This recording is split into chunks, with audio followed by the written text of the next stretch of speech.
નમસ્કાર મિત્રો, હું શરદ તળાવે આપ સૌનું હાર્દિક સ્વાગત છે તપોવન ગ્રુપ ઓફ સ્કૂલ. મિત્રો, ધોરણ 10 એટલે અગત્યનું વર્ષ કે જેની અંદર આપને તપોવન શાળા પરિવાર તરફથી એક 26 અગત્યના પ્રશ્નપત્રો સહિત બુકલેટ આપવામાં આવી છે, જેના વિડીયો લેક્ચર સાથેના સોલ્યુશન આપણને સુવિધા સાથે આપવામાં આવવામાં છે. તો એમાં પહેલી વખત આપણે જોઈએ કે વિષય વિજ્ઞાનનું પેપર નંબર 1 એના સેક્શન Cની ચર્ચા આપણે આ વિડીયો લેક્ચરની અંદર કરીશું. તો મિત્રો, સૌપ્રથમ જોઈએ ધોરણ 10નું ગત વર્ષનું પરિણામ કે જેની અંદર 58 વિદ્યાર્થીઓ A1 ગ્રેડ અને 152 વિદ્યાર્થીઓ A2 ગ્રેડ સાથે ઝળહળતું પરિણામ પ્રાપ્ત કર્યું. અને ખૂબ જ સારી સિદ્ધિ સાથે કોમર્સ વિભાગની અંદર પણ 70 વિદ્યાર્થીઓ A1 ગ્રેડ અને 160 વિદ્યાર્થીઓ A2 ગ્રેડ સાથે ખૂબ જ સારું અને સુરતની અંદર કહી શકાય એવું અવ્વલ નંબરનું પરિણામ પ્રાપ્ત કર્યું છે. સાયન્સમાં વિચારીએ તો 16 A1 ગ્રેડ એટલે ખૂબ જ સારી ક્વોલિટી અને ખૂબ જ સારા ઉચ્ચ કક્ષાનું રિઝલ્ટ કહી શકાય. 16 વિદ્યાર્થીઓ A1 ગ્રેડ અને 74 વિદ્યાર્થીઓ A2 ગ્રેડ સાથે એક ઝળહળતું પરિણામ પ્રાપ્ત કર્યું. આપણે વાત કરીએ સેક્શન Cના પહેલા સવાલની કે એવી વિઘટન પ્રક્રિયાના ઉદાહરણ આપો કે જેમાં ઉષ્મા, પ્રકાશ અને વિદ્યુત સ્વરૂપે ઉર્જા પૂરી પાડવામાં આવતી હોય. તો મિત્રો, પહેલું આપણને કીધું છે કે ઉષ્માના સ્વરૂપે આપણે લઈએ કે વિઘટન પ્રક્રિયા કરવાની છે, પણ ઉષ્મા ઉર્જાની મદદથી કરવાની છે. તો આપણે ઉદાહરણ લખી શકીએ CaCO3, એને ઉષ્મા આપીએ તો CaO અને CO2 શું થાય? છૂટા પડે. પછી વાત કરીએ પ્રકાશ, તો પ્રકાશની મદદથી કરવું હોય તો શું લેવાનું? AgCl અથવા તો AgBr. સૂર્યપ્રકાશની હાજરીમાં એનું વિઘટન થાય તો Ag અને Cl2 શું થાય છે? છૂટા પડે છે. ત્યારબાદ વિદ્યુતની મદદથી કરવામાં આવે તો H2O અને એનું વિદ્યુત વિઘટન કરીએ તો H2 અને O2 છૂટા પડે છે. તો જે H2 અને O2 છૂટા પડે છે એ H2 અને O2 ની મદદથી આપણે વિઘટન પ્રક્રિયાને સમજી શકીએ છીએ. ત્યાર પછી આગળ ચાલીએ નેક્સ્ટ સવાલ પર. તો તમને કીધું છે 39મો સોડિયમ ક્લોરાઇડનું નિર્માણ સમજાવો. બહુ ઇઝી સવાલ છે મિત્રો, કે ધાતુમાંથી અધાતુઓ ઇલેક્ટ્રોનની આપલેથી બનતા સંયોજનને આયનીય સંયોજનો કહે છે. ધાતુ એટલે જે ધન આયન છે, અધાતુ એટલે કે જે ઋણાયન છે, બંનેમાં ઇલેક્ટ્રોનની આપલે થશે. ધાતુ ઇલેક્ટ્રોન આપશે, અધાતુ ઇલેક્ટ્રોન મેળવશે. અને આપલે થવાને કારણે જે સંયોજન તૈયાર થાય એ સંયોજનને શું કહે છે? આયનીય સંયોજનો કહે છે. એમાં આપણે સૌપ્રથમ વાત કરીએ સોડિયમની, તો સોડિયમની બાહ્યતમ કક્ષામાં કેટલા ઇલેક્ટ્રોન છે? 11 ઇલેક્ટ્રોન છે. એટલે કુલ મળીને એના જે ઇલેક્ટ્રોન છે ઇલેક્ટ્રોન બાહ્યતમ કક્ષામાં 1, તો 1 ઇલેક્ટ્રોન ગુમાવે તો શું બનાવે? ધનાયન બનાવે. અને જે ધનાયન તૈયાર થાય છે એ ધનાયનની અંદર એ તેના નજીકના નિષ્ક્રિય તત્વ નિયોન જેવી ઇલેક્ટ્રોન રચના પ્રાપ્ત કરે છે. આગળ ચાલીએ તો એનું સમીકરણ છે કે સોડિયમ પાસે 2 8 1 ઇલેક્ટ્રોન હતા, એમાંથી એણે 1 ઇલેક્ટ્રોન શું કરી દીધો? ગુમાવી દીધો. તો હવે એની પાસે શું વધ્યું છે? 2 8. શું વધ્યું છે? 2 8. પછી આ જ પ્રમાણે ક્લોરીનની વાત કરીએ તો ક્લોરીન પાસે ઇલેક્ટ્રોન કેટલા છે? 17. આ જે 17 ઇલેક્ટ્રોન છે એની ગોઠવણી કરીએ તો શું થાય? 2 8 7. અને 2 8 7 ની ગોઠવણી કરીએ તો બાહ્યતમ કક્ષામાં 7 ઇલેક્ટ્રોન આવે અને 7 ઇલેક્ટ્રોનને કારણે એ શું કરે છે? તો કે ઇલેક્ટ્રોન મેળવે છે. આ લખીને આવ્યું તમને જો 2 8 7, બાહ્યતમ કક્ષામાં 7 છે એટલે 1 ઇલેક્ટ્રોન શું કરશે? મેળવશે. તો આ 1 ઇલેક્ટ્રોન એને પ્રાપ્ત કર્યું અને પ્રાપ્ત કરવાને કારણે ઇલેક્ટ્રોન રચના થઈ 2 8 8. ચાલો, તો એ રીતે સોડિયમનો Na+ અને ક્લોરીનનો Cl- વિરુદ્ધ વીજભાર ધરાવતા હોવાથી એકબીજાને શું કરે છે? આકર્ષે છે. અને એ આકર્ષણને કારણે NaCl નું નિર્માણ થાય છે. જેનું સમીકરણ આપણને સમજાવ્યું છે મિત્રો, કે આ સોડિયમ છે જેની પાસે 1 ઇલેક્ટ્રોન બાહ્યતમ કક્ષાનો છે એ શું કરે છે? ક્લોરીનને આપે છે. અને ક્લોરીન જે ઇલેક્ટ્રોન 7 ધરાવે છે એની બાહ્યતમ કક્ષામાં 1 થયો એટલે એની પર -1 લાગે છે, આની પર +1 લાગે છે. અને બે એક ધન આયન છે, એક ઋણાયન છે, બંનેનું જોડાણ થાય છે અને જોડાણને કારણે બંને વચ્ચે એક સંયોજન તૈયાર થાય છે જેને આપણે NaCl કહીએ છીએ. ચાલો, ત્યાર પછી તમને કીધું છે કે બંને વચ્ચે વિરુદ્ધ વીજભાર હોવાને કારણે એક NaClના નિર્માણની રચના થાય છે. નેક્સ્ટ સવાલ પર જે સક્રિયતા શ્રેણીમાં નીચે રહેલી ધાતુનું નિષ્કર્ષણ સમજાવો. તો સક્રિયતા શ્રેણીમાં નીચે રહેલી ધાતુમાં કોણ આવી શકે?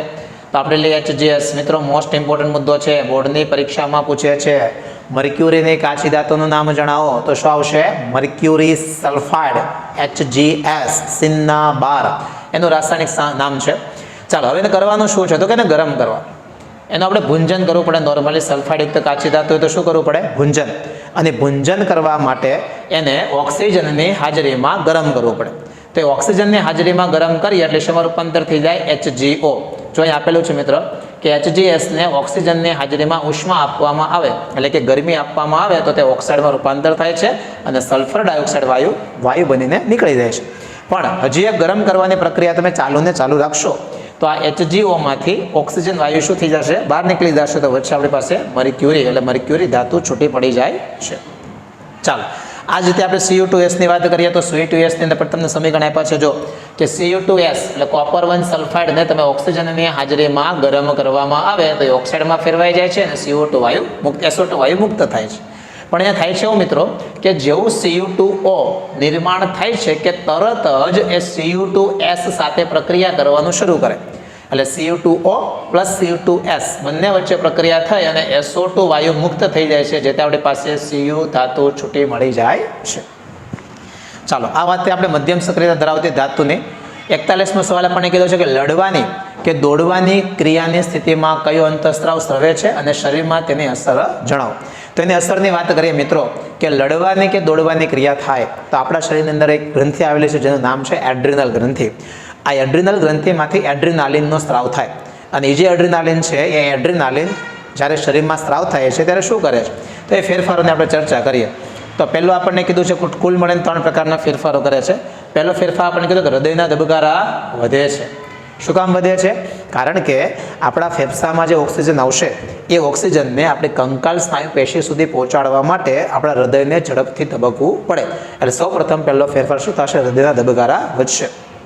બીજું, પાચન તંત્રમાં અને ત્વચાની નાની નાની ધમનીઓ જે છે, પાચન તંત્ર અને ત્વચાની નાની નાની ધમનીઓ જે છે એની આસપાસના સ્નાયુઓમાં સંકોચન થાય અને એ સંકોચન થવાને કારણે ત્યાં જે રુધિર છે એ રુધિર કંકાલ સ્નાયુ તરફ પ્રવાહિત થાય છે, એટલે કે કંકાલ સ્નાયુ તરફ એનું વહન થાય છે.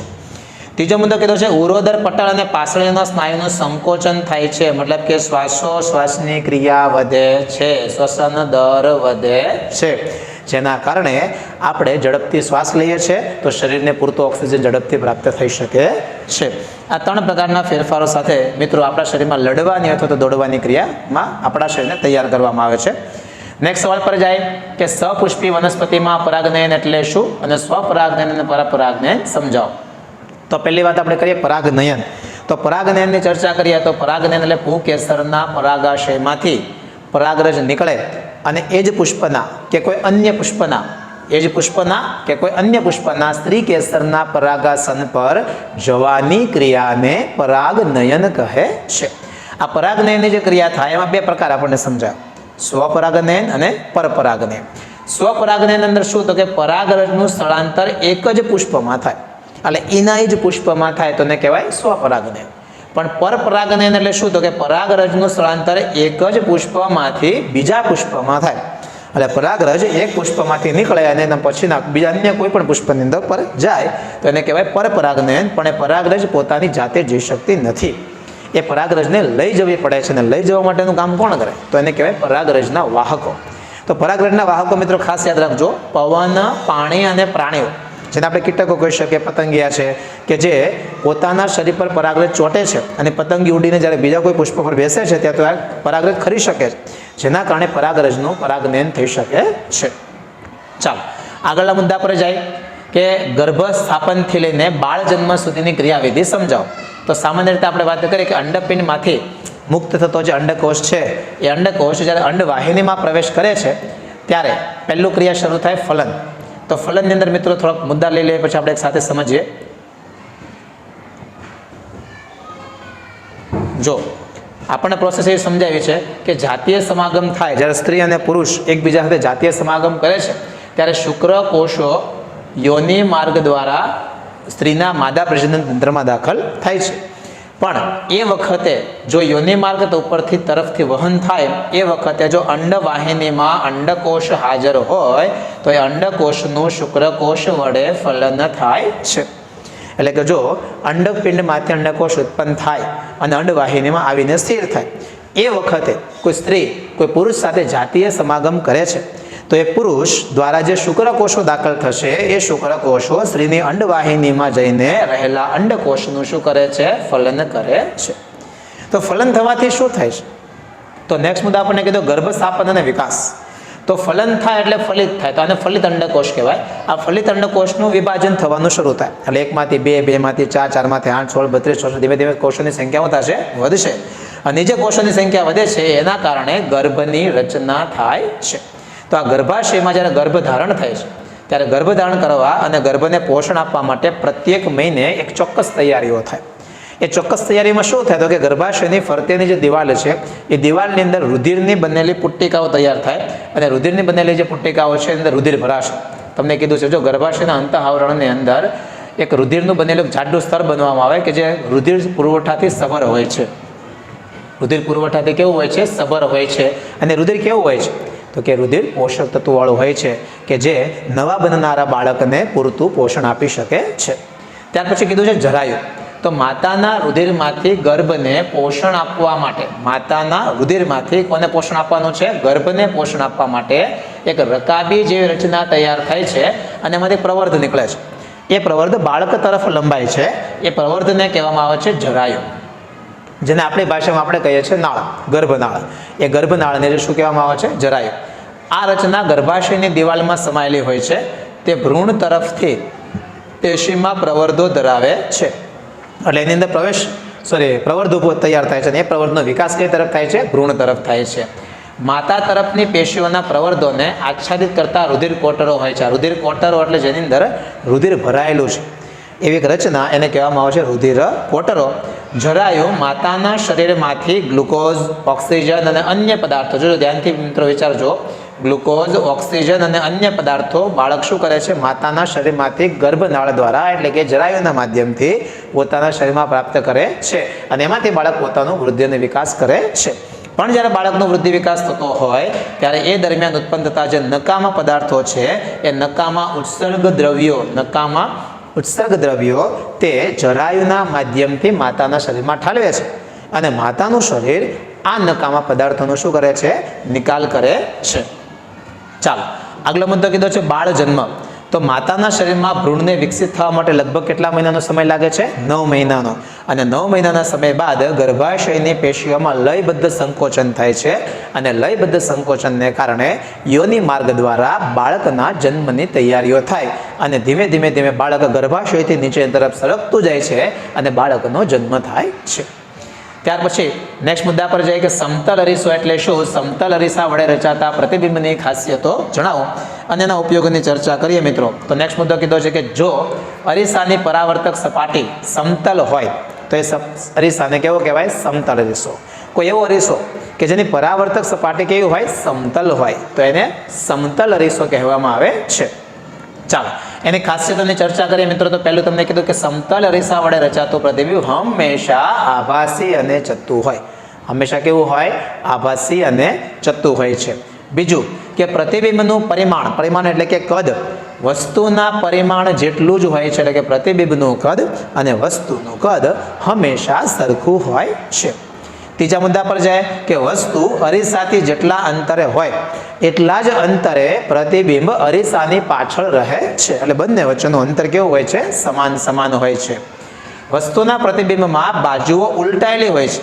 એટલે કે વસ્તુની ડાબી બાજુ પ્રતિબિંબની જમણી બાજુ બને છે.